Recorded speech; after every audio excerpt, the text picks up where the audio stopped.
मुगल साम्राज्य अपने वैभव, न्याय और विद्वानों के लिए दूर दूर तक प्रसिद्ध था। सम्राट अकबर न केवल शक्तिशाली शासक थे, बल्कि जिज्ञासु, तर्कशील और ज्ञान के प्यासे भी थे। उनके दरबार की शान थे राजा बीरबल, जिनकी बुद्धि, हास्य और विवेक की मिसाल आज भी दी जाती है। ये कहानी उस समय की है जब अकबर के मन में एक ऐसा प्रश्न उठा जिसने उन्हें रातों की नींद हराम कर दी, क्या स्वर्ग और नर्क वास्तव में होते हैं? यदि होते हैं तो वहाँ कौन जाता है और क्यों? इसी जिज्ञासा ने जन्म दिया एक अद्भुत घटना को, जिसे इतिहास ने स्वर्ग की यात्रा के नाम से जाना। एक दिन अकबर अपने खास महल में बैठे थे।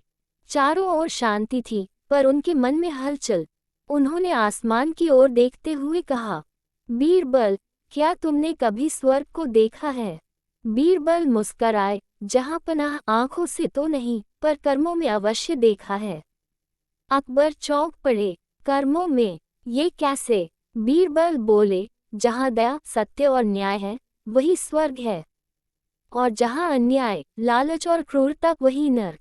अकबर संतुष्ट नहीं हुए। उन्होंने कहा, मैं स्वर्ग को अपनी आंखों से देखना चाहता हूँ। क्या ये संभव है? दरबार में सन्नाटा छा गया।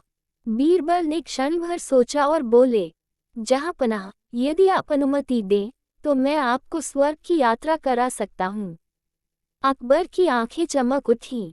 यदि ऐसा हो सका तो मैं तुम्हें आधा राज्य दे दूंगा। अगले दिन बीरबल ने एक विचित्र योजना बनाई। उन्होंने कुछ साधु संतों, गरीबों और आम जनता को महल के पास बुलवाया। अकबर को बताया गया कि यात्रा आध्यात्मिक होगी, भौतिक नहीं। रात के समय बीरबल अकबर को साधारण वस्त्र पहनाकर महल के एक गुप्त द्वार से बाहर ले गए। वे दोनों एक गांव पहुंचे जहां भूख, बीमारी और गरीबी थी। अकबर ने आश्चर्य से पूछा, क्या यही स्वर्ग है? बीरबल बोले, नहीं जहां पनाह, ये यात्रा का पहला पड़ाव है। गांव में एक बूढ़ी स्त्री मिली जो बीमार थी। उसके पास दवा नहीं थी। बीरबल ने अकबर की ओर देखा। अकबर ने अपने गहनों में से एक अंगूठी उतारकर बेच दी और बूढ़ी के लिए दवा और भोजन का प्रबंध कराया। कुछ ही देर में बूढ़ी की आंखों में आशा की चमक लौट आई। उसने आशीर्वाद दिया, बेटा, ईश्वर तुम्हें स्वर्ग दे। अकबर के चेहरे पर अद्भुत शांति थी। बीरबल मुस्कराए, जहां पनाह, यही धरती का स्वर्ग है, जहां किसी के दुख को कम किया जाए। इसके बाद बीरबल अकबर को एक दूसरे नगर ले गए, जहां एक क्रूर सेठ रहता था। वह गरीबों से अत्यधिक कर वसूलता और किसी की मदद नहीं करता। उसी रात उस सेठ के घर चोरी हुई।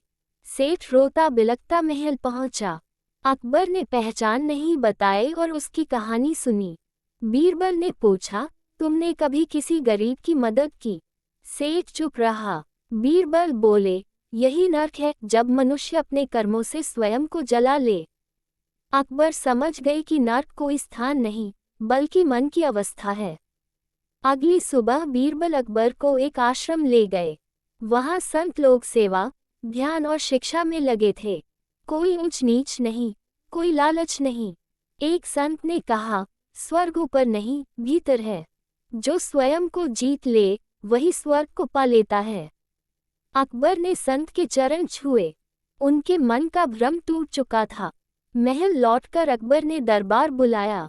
सबको आश्चर्य था कि सम्राट साधारण वस्त्रों में क्यों है। अकबर ने कहा, आज मैं स्वर्ग देखकर आया हूँ। वह न तो आकाश में है, न मृत्यु के बाद। वह यही है, हमारे कर्मों में।